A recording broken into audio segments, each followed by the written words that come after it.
Hello, everybody. Welcome back to the Incubator podcast. We're back today for another episode of our special series on hyperbilirubinemia and phototherapy. Daphna, good morning. Good morning. I've actually really been looking forward to this as part of our all of the episodes are very good, but I was especially interested to have a discussion on hyperbilirubinemia in the preterm infant. That's right. We're joined today by Dr. Deepak Manhas. Deepak, welcome to the show. Thank you for having me. No, it's a pleasure. You're a clinical associate professor in pediatrics and a neonatologist at the University of British Columbia. You trained in pediatrics and neonatal perinatal medicine at UBC. You completed a master's in medical education at Maastricht University and advanced training in neonatal resuscitation at the Oregon Health and Science University. You direct the University of British Columbia Neonatal Perinatal Medicine Fellowship Program, and you chair several committees. And your academic work focuses on a variety of topics, and we are here today to talk a little bit about hyperbilirubinemia, phototherapy, and the premature infant. We're going to link this in the episode, obviously, in the episode show notes, but you are the senior author on a very well-written article published in NEO Reviews.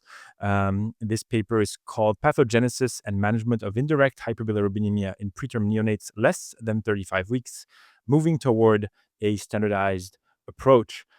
Deepak, my first question for you is that term infants are often managed for their hyperbilirubinemia with well-validated bilirubin guidelines. Why is extrapolating these same thresholds to preterm infants problematic? So these are problematic for a couple of reasons, which we can go to in a little bit more detail. But really, the level of bilirubin is often higher in preterm babies. Secondly, the amount of free bilirubin is also affected by factors in the preterm baby. The bilirubin is more likely to cross the blood-brain barrier. And lastly, there's more susceptibility of the neurons themselves in a preterm baby.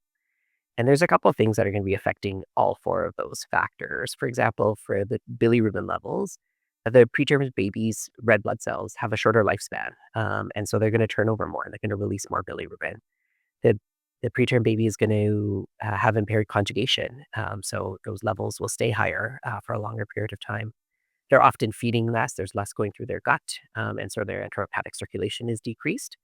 And they're often susceptible to other infections like sepsis and other infections, which we know for all babies is a risk factor. In terms of the free bilirubin level that's circulating, they have lower albumin levels and bilirubin binding capacities, and they're often on multiple medications that can affect bilirubin, so antibiotics and things like that. And so when that bilirubin arrives to the brain or that blood-brain barrier, lower gestational age makes it so that there's more permeability, so the bilirubin can cross over into the brain easier. And there are more often those states that occur in term babies as well that can increase this, such as acidosis, high CO2 levels, or inflammation. And all of that are making the preterm baby more likely to get bilirubin going into the brain. And then once that's in the brain itself, the neurons are proliferating. That preterm baby's brain is different than a term baby's brain. They're more actively dividing. They're trying to have their synaptogenesis. They're going through correct locations. And so they're more susceptible to injury. There's often other comorbid problems happening in the preterm brain. And there's immature transporters trying to get bilirubin out.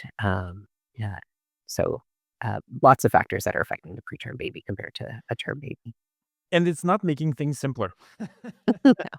Uh, and I think that this is this creates a lot of, I think, anxiety for me, at least as a clinician. We have so many pathologies that we're trying to account for with our preemies that the concept of any form of bilirubin-induced neurologic dysfunction is something that we do not want to add on top of everything else. And so I think that for that reason, we are more likely, in my opinion, to intervene. Um, can you tell us a little bit currently what is, in your opinion, like the most common way people approach the management of hyperbilirubinemia for preemies? No, assuming people understand a lot of the concepts you've already outlined in the first question. Yeah, I think one of the things that we saw with term babies is that, having a standardized approach to something like this really takes a lot of that cognitive load off of physicians. Being able to have it and it's automatically graphed in many systems with electronic medical records, you just see right where it is. Is it above the line? Is it below the line? Do I start phototherapy? It just takes a lot of that extra load off of having to be able to do that for a term baby. And we know that the preterm babies are at a higher risk, and we don't have those same graphs. So we're having to sit there and think, oh, should I start phototherapy or do I not start phototherapy? And so a lot of people are starting phototherapy at lower levels because they're trying to prevent injury. And when we had the introduction or a standardized approach for term babies, with people following guidelines, there was a huge reduction. It was like a 70% reduction in severe cases or um, poor outcomes because of that. So massive reduction for term babies. And so we probably will see a similar thing, or hopefully we'll see a similar thing, though for preterm babies, we are seeing people be uh, more happy, I guess, to start phototherapy earlier and at lower levels. It's just that all interventions, even though this is just light, all interventions have side effects that we know about or don't know about yet. So trying to minimize risks from the phototherapy itself, as well as for any interventions that we're doing.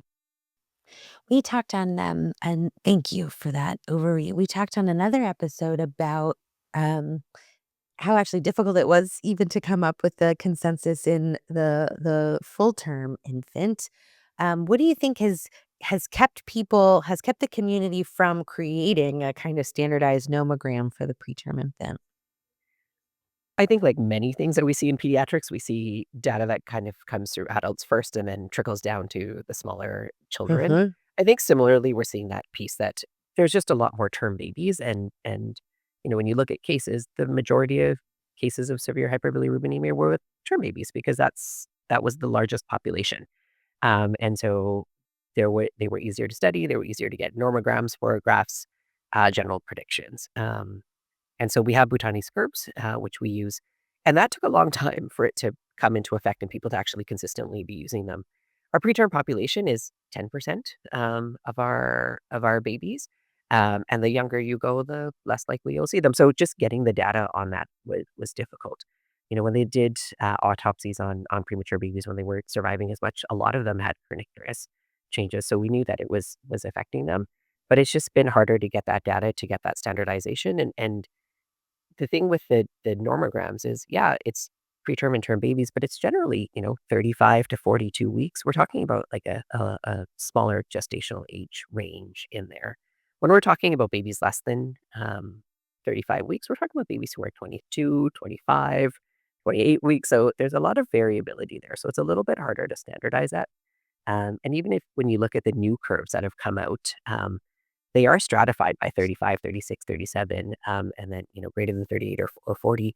And so these ones will have to have a lot more stratification, and the gaps between each of those is likely a bit more variable than it is once you get to the higher ranges. So I think these are all factors that have contributed to it, and I think we haven't had as much data to know and say confidently like this is a better spot to change that as that. Sorry. We have our two main data points come from measles or the National Institute of Health, and they are two graphs, and they're similar, but they are different. And so Mhm. having to kind of figure out which piece you're going to be taking from each of them has been important. And I think almost everybody has been using one of those two data sets. Very interesting. You also highlighted another thing that we see in the NICU all the time. Even if babies are maybe not at light level and these very small babies, there's a tendency to start sooner, start at lower levels, like you said. I've also seen this phenomenon where people are like, well, they're going to just be on and off phototherapy all the time. Let's just like leave them on for like the first 3 to 5 days instead of checking and rechecking. And of course, you alluded to the fact that all treatments have risk. Some risks we haven't fully elucidated yet. But what do you say to the people who are like, let's just leave it on for a little while? Let's save the trouble of flipping that switch up and That down. up and down. Yeah, it's so much Yeah. work. I think the thing is we've seen with oxygen the problems that we have with doing treatments like that, right? So let's just leave the oxygen on. Let's keep their saturations higher, and it's just oxygen. It's in the air, right? And we've seen so many effects of oxygen-free radicals and retinopathy of prematurity and changes that we're seeing. So it's not as simple as that. Leaving it on might prevent some of the elevated levels of bilirubin, but we're also talking about a patient population that has much thinner skin. When you look at term babies and you look at the potential effects, there's been studies that have been looking at asthma and eczema. They've looked at hematological malignancies, risks of seizures after 5 years. Some of those have inconsistent data for that. And the studies sort of had some confounding factors, and it's a little hard in many of them to differentiate the effects of the bilirubin itself versus the phototherapy treatment. But likely there are some effects that are coming from this. It is light. It is causing isomerization in the bilirubin. That's what's causing it to be excreted in the urine, right? And so are there effects that are happening? Our preterm babies have much thinner skin. So theoretically, those light waves are able to penetrate deeper down. And if we're looking at these, malignancies and things like that, risk of seizures, are we talking about DNA damage that's occurring? And if it is, these preterm babies have thinner skin, it's penetrating deeper, their cells have less protective mechanisms in it. So in theory, they could be at higher risk for having any of these complications or complications that we're not seeing in term babies. So being a little overzealous with it can potentially have treatments. And again, similarly, we saw those things with oxygen uh, in the past. That's so interesting. And then can you tell us a little bit, because the article does have suggestion for gestation-specific treatment charts for hyperbilirubinemia in preterm infants. Can you tell us where are those from, and how was it based on consensus from experts or any other method? Yeah, so that was done by using the National Institute of Health and the measles guidelines. So we took all of their values that they had for all of their gestational ages and put them in tables. We tried looking at the lower levels of one and the higher level of the other. We tried looking at the averages and things like that to see where we could be. And in many cases, the numbers were quite similar. And so when they were similar, we were able to just take a mean and kind of go from there. When the numbers were deviating a little bit, we did have some conversations of, where can you find a piece in the middle? And so what we were it was a expert consensus with local people in Canada and BC at that time because we were trying to do it for BC Children's and Women's Hospital. And so what we had decided at that time was to be a bit more conservative when they were looking at the phototherapy level. So we thought these are ranges that are likely safe in preterm babies. So if we pick a lower bilirubin level, so we're starting phototherapy at an earlier phase, at a lower level, we're probably um, going to be using it on a few more patients than otherwise. But I think it's probably less than maybe what we're doing right now, anyways, as a society. And the hopes of that was to really prevent exchange transfusions. Because yes, we know that we can do blood exchange transfusions. We know that there are complications or risks in term babies, and they're probably exponentially higher in preterm babies. And so we were trying to really avoid the need for exchange transfusion. So we picked a lower level for phototherapy and this higher end of what was recommended for exchange transfusions in that period. We didn't have great curves. A lot of people were using tables, and tables give you specific points in time. So we did have to go through and smooth those curves because the data wasn't actually nice, smooth curves in there. So some of that data was adjusted just for the sake of having a curve. It didn't make sense. As you know, the bilirubin increases over the first few days. It didn't make sense when you plotted the data for it to dip on day 3, for example. So we did that and we thought, let's trial this and see how it goes. And so those graphs that we published are really the ones when we went to electronic medical records that we implemented in our site. And so they're automatically graphed in there, and we've been using them now for years.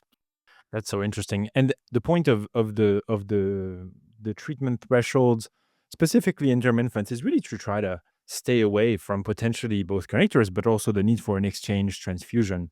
I'm wondering if you can talk to us a little bit about the difference. Like an exchange transfusion feels already like a catastrophe when it does is necessitated for a term infant.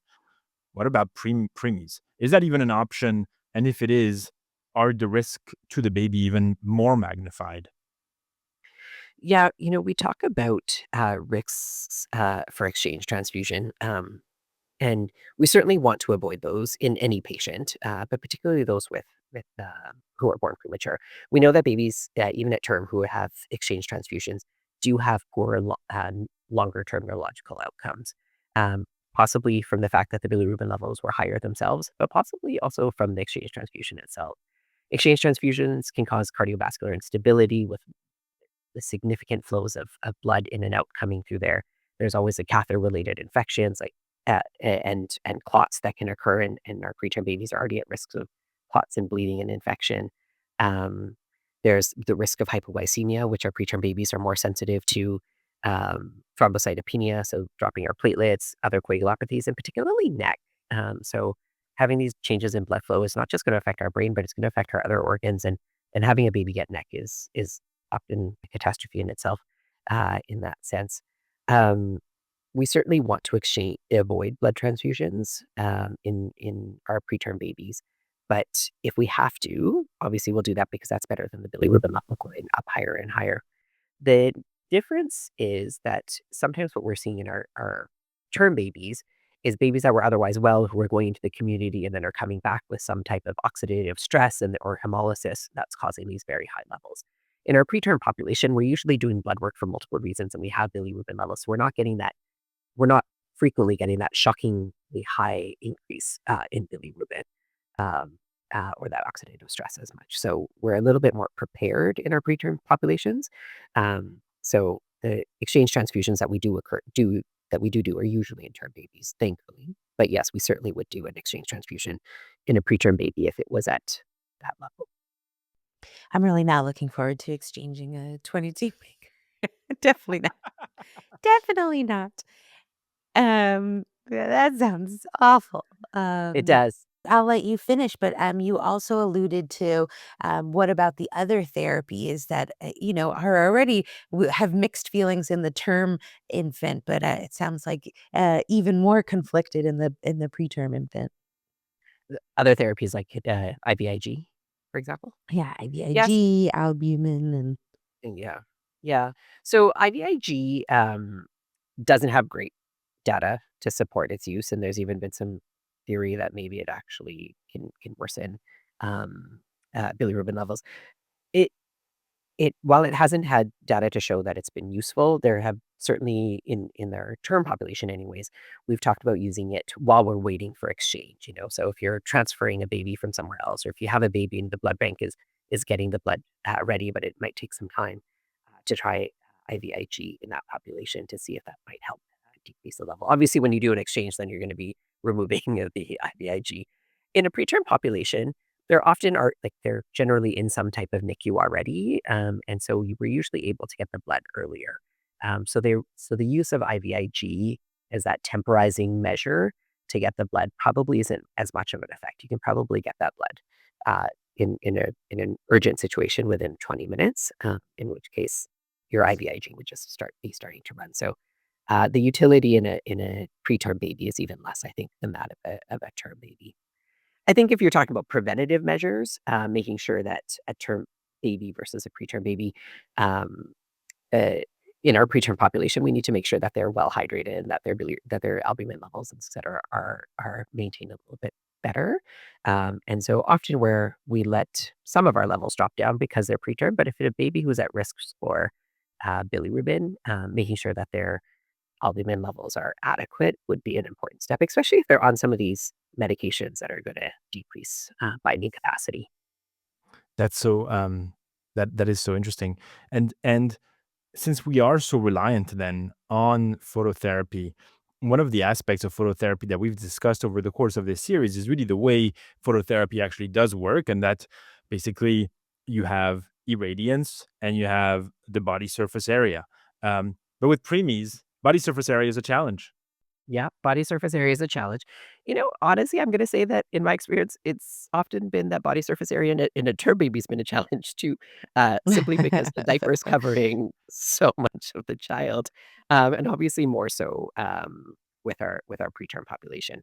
One of the things when we were looking at this was we had surveyed people in our province to see what people were using for irradiance and how often they were even just verifying their radiance was there. And so we at our site check our with a radiometer, we check our levels twice a day, every 12 hours to check that what where the machine is set at that we're actually getting. And we realize that a lot of sites actually don't do that either, or don't do that at all. Um, uh, and so that was one factor. And then two was when you did ask when physicians were ordering phototherapy, they'd write things like double phototherapy. But that was really confusing for nurses. Did that mean 2 lights? Did that mean closer? Did that mean a light above them and a light below them? And so there was very little consistency of what double phototherapy or intensive phototherapy or things like that meant. And so part of what we did was we had said when we're ordering phototherapy, you need to order an irradiance and a body surface area. So how much irradiance do you want? And where do you want that irradiance to hit the baby? Because we know that if it's on 2 surfaces, you're going to get a lot more coverage than if it's just on one. Um, and so we gave ranges. We happen to call them like level 1, 2, and 3, but you can call them whatever you want. And we said, okay, this means that you get this amount of irradiance or this range of irradiance, and these are the surface areas that you're using. But you do truly have to order them both.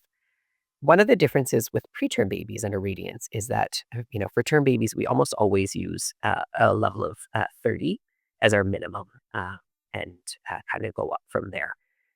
For some of our extremely preterm babies, we did say that with the lower risk categories and when the bilirubin's on the closer to the threshold line of just starting phototherapy, that we could drop it to 10 to 30. And when you actually look at people using irradiance for preterm babies, a lot of sites were using somewhere between 10 and 30 and not automatically going to that level of 30. So some of them will get a lower irradiance than a term baby, but certainly the higher the bilirubin is going, the more irradiance you might have to use and the body surface area increases. So being careful that that diaper is not covering all of their body or their eye shield.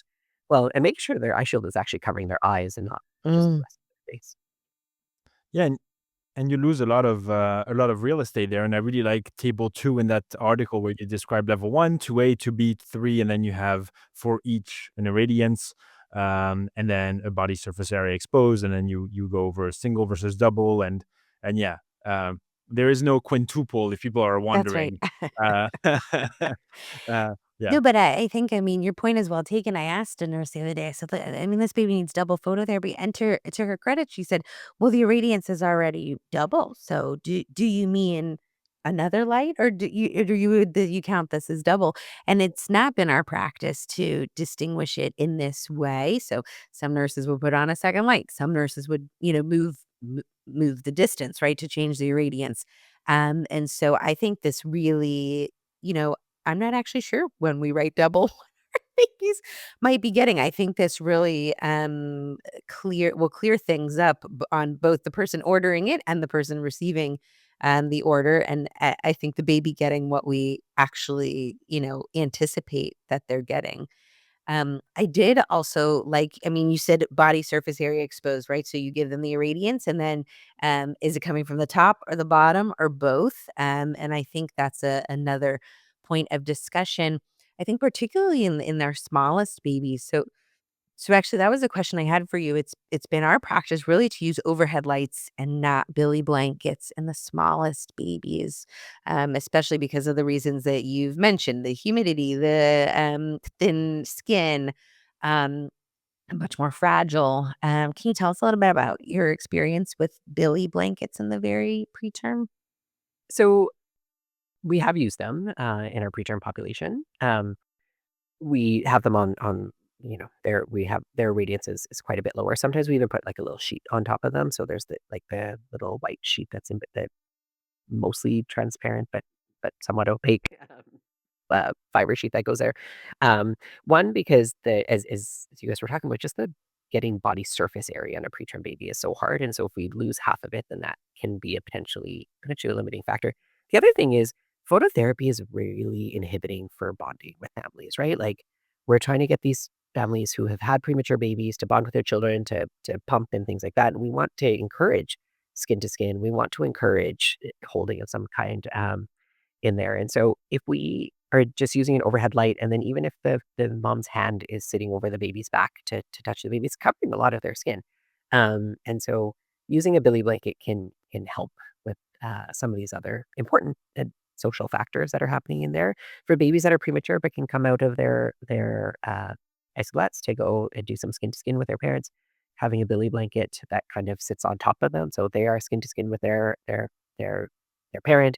The billy blanket's over on top of them, and then other blankets. That does allow you some time to be able to have that instant and bonding while not having a jump then, or as drastic of a jump, I guess, in the phototherapy. Because you can't just have the light on, they would get cold. Well, I live in Vancouver. They definitely will get cold here. But over in Florida, maybe not so much. We are getting a lot of great information, and I think that as we are understanding the intricacies of trying to control hyperbilirubinemia in preterm infants, all the implications, I think that one of the other aspects of the care, which is not really a therapy, but just continuous measurements of these levels to try to guide the therapy. I feel like for term infants, we're a little bit more liberal in getting more bilirubin levels. The use of transcutaneous devices is quite well disseminated, especially for babies, specifically for babies who are not yet on phototherapy. Even though some people do use like a small shield and so on. But that being said, we really don't have, it feels like it is a bigger commitment to maybe sign up for a follow-up of the total serum bilirubin every 4 hours, every 6 hours, like we might do for a full-term infant, because we know that iatrogenic blood loss is a huge component, and because we really don't have the opportunity to stick our patients that often. So how do we mitigate the need for guiding therapy with the lack of ability to maybe get blood tests as frequently as we would probably get in a full-term infant? So a couple things. Our preterm babies are more likely to have arterial lines than our term babies. It's just for other reasons not related to the bilirubin. So getting access to them in some cases might be easier. That being said, in regardless of whether they have an art line or not, we should be minimizing blood draws for any of our patients, particularly our preterm babies. Um, for those ones that are every 4 hours or so, those are really just the babies that are on the cusp or of exchange, right? Those are the ones that are having the very high levels, and you want to make sure that they're not going to exchange or that the levels are coming down. For most babies, that's not the case. For most babies, we're seeing levels that are in the phototherapy range, and we're probably not doing a follow-up level for another like 8, 12 hours. When they're very stable, sometimes it's 24 hours later. So they're not getting these very, very frequent levels.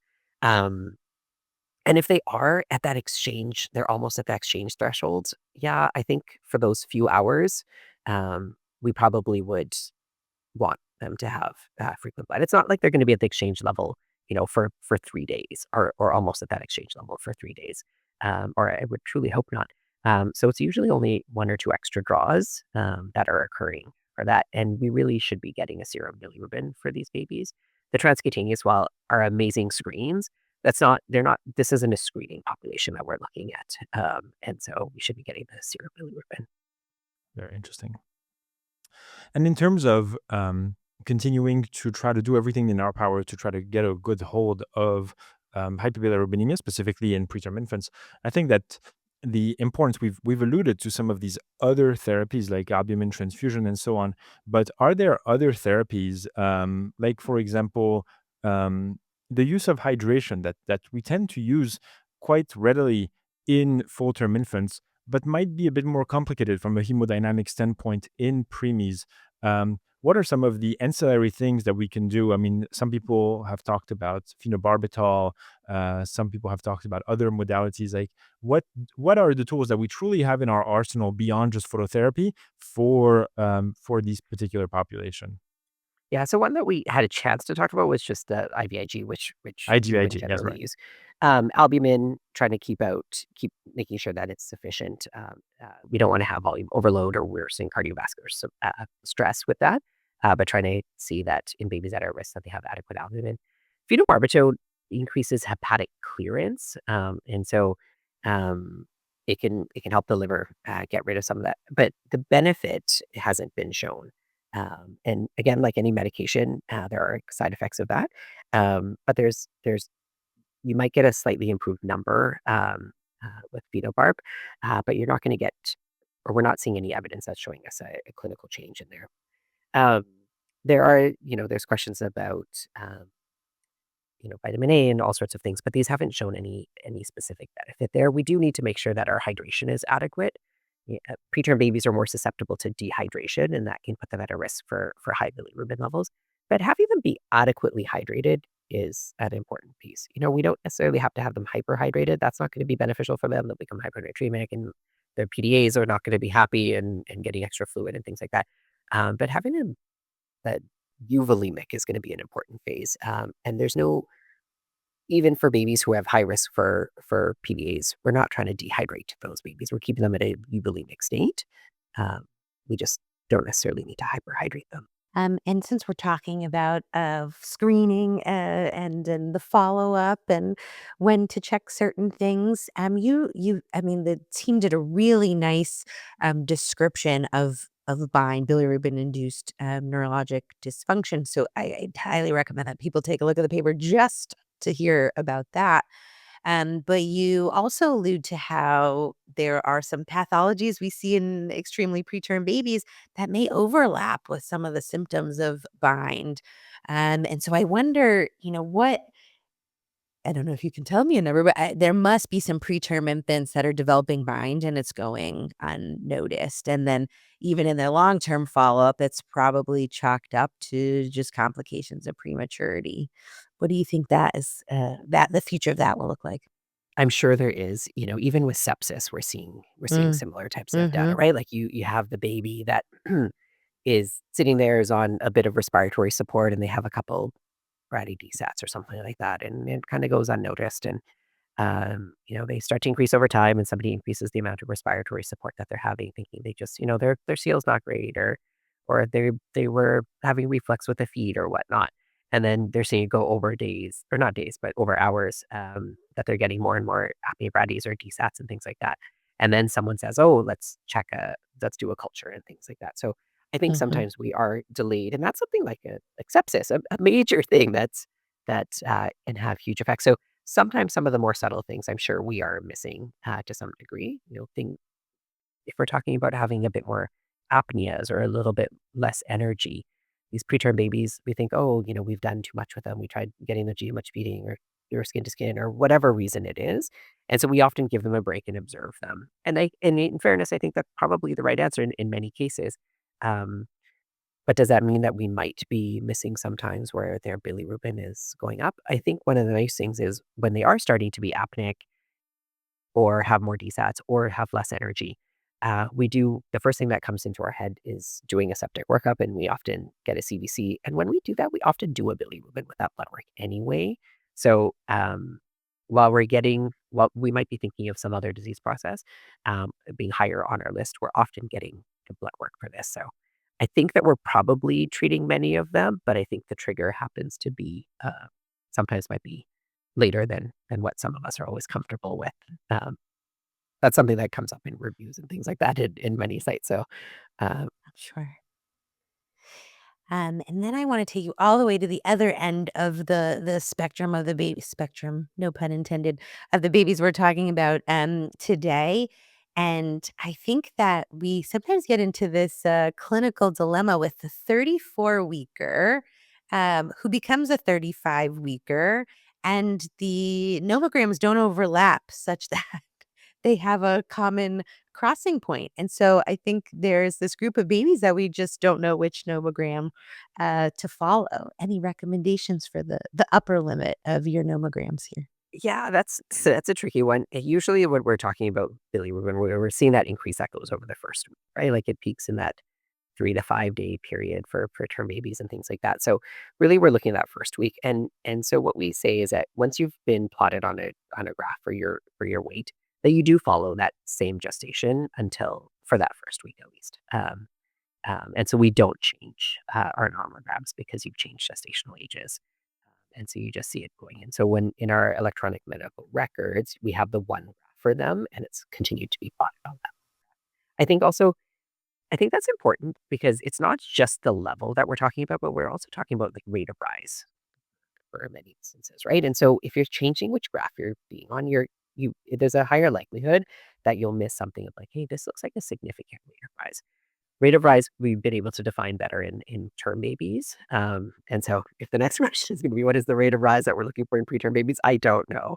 But we talk about uh, a rate of rise in the first 24 hours of 5 in Canadian units and 3.5 after 24 hours, dividing that by 17.1 to get our American units in our not metric.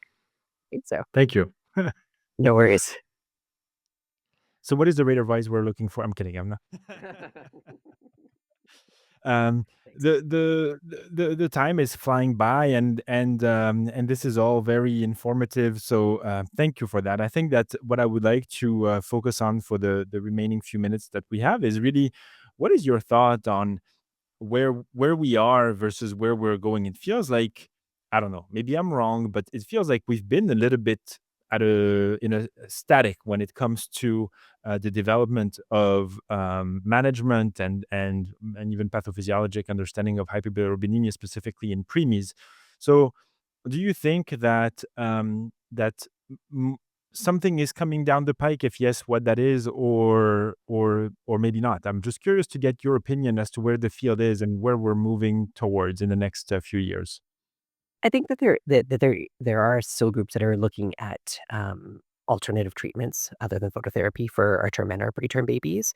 So I think that that's really great. I think that more and more studies are including preterm babies in what they're doing, and so I think we'll be able to get a bit more data on that, and hopefully we continue to get more than our NIH and our measles uh, data for what we have.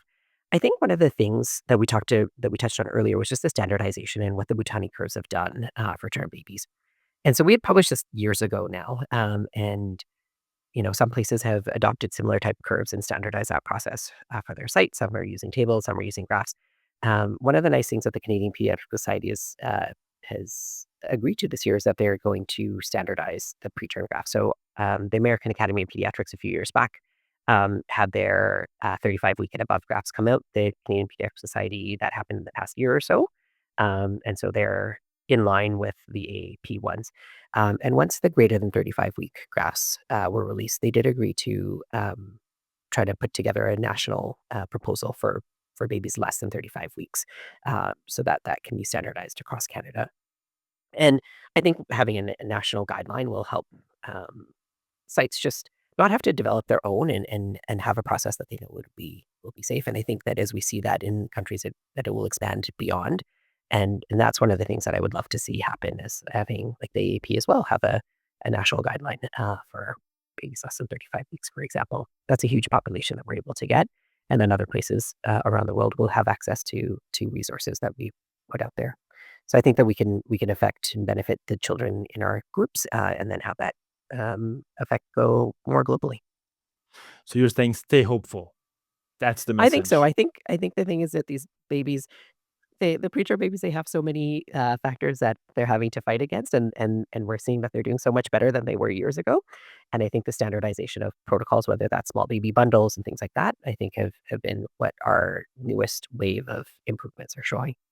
Very interesting. Very interesting. Well, um, Dr. Manhas, thank you so much for taking the time to share what we know and also what we don't know about hyperbilirubinemia in preterm infants. I think this was very informative. I'm going to refer people back to the article that our conversation was based on. It's a paper in the NEO Reviews, Pathogenesis and Management of Indirect Hyperbilirubinemia in Preterm Neonates Less than 35 Weeks, Moving Toward a Standardized Approach. I think the title is so good because it was the first point you made on one of the first answer. Let's just, maybe the first step is standardization. And I think that the paper commits significantly to offering the standardized approach. And that's what made us reach out to you. So thank you. Thank you for the work, and thank you for your candid answers. We had a fantastic time. Thanks, Ben and Daphna, for having me. It's been a pleasure. It's been a pleasure.